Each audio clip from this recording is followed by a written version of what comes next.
In front of a national TV audience, Campbell takes down their closest rival, High Point, by the final score of 61-48. Jay, this is a game Campbell needed. They stay 2 games back of Radford for first place in the Big South Conference. Chris, it was a huge victory, especially coming out the second half. The first half, it was a close ball game. Their shots weren't falling, but the second half, Udy and Chris Clemens, the way they turned it on, rebounding, defense, protecting the basketball, and Chris started hitting some long-range bombs. It really set the pace, and High Point couldn't keep up. This game was tied at 30 a couple minutes into the second half, and then Chris Clemens fueled an 11-0 run.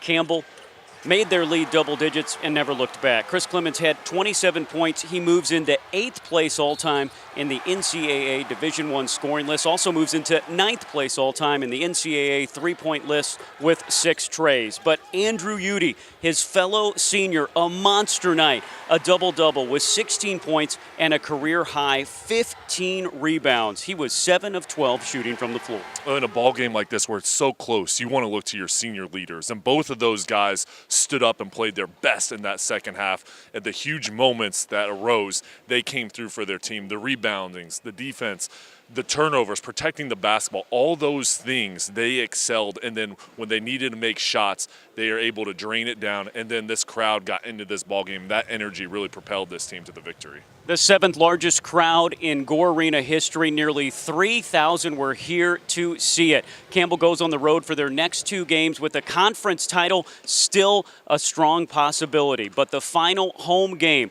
for Andrew Udy and Chris Clemens is coming up a week from this Saturday, March 2nd, here in Gore Arena.